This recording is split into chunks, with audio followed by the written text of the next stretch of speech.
ਨਾਜ਼ਰੀਨ ਬਲੋਚਿਸਤਾਨ ਵਿੱਚ 15 ਖਵਾਰਿਜ ਨੂੰ ਹਲਾਕ ਕੀਤਾ ਗਿਆ। ਉਹ ਦਿਨ ਦੂਰ ਨਹੀਂ ਜਦੋਂ ਮੁਲਕ ਤੋਂ ਦਹਿਸ਼ਤਗਰਦੀ ਦਾ ਖਾਤਮਾ ਹੋਵੇਗਾ। ਵਜ਼ੀਰ ਆਜ਼ਮ ਸ਼ਹਿਬਾਜ਼ ਸ਼ਰੀਫ ਦਾ ਕਾਬੀਨਾ ਇਜਲਾਸ ਵਿੱਚ ਦੋ ਟੋਕ ਐਲਾਨ। ਆਖਿਆ ਦਹਿਸ਼ਤਗਰਦਾਂ ਦੇ ਖਾਤਮੇ ਲਈ فورسز بھرپور کارروائیاں کر رہی ہیں۔ پاکستان میں 15 خوارج جو ہیں وہ جہنم رسید کیے گئے ہیں۔ افواج پاکستان کے اندر ان دہشت گردوں کے خاتمے کے لیے شبانہ روز کاوشیں کر رہی ہیں۔ وہ دن دور نہیں جب اس ملک کے اندر دہشت گردی کا مکمل طور پر صفایا ہوگا۔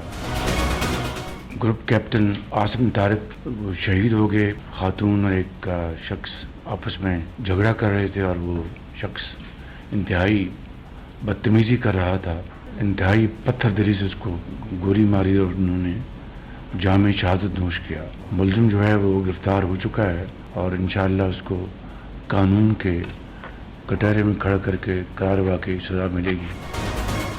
ترکی کے دورے پر ہم چلے گئے، پریزیڈنٹ طیب اردوان انہوں نے وہاں پر مدعو کیا تھا۔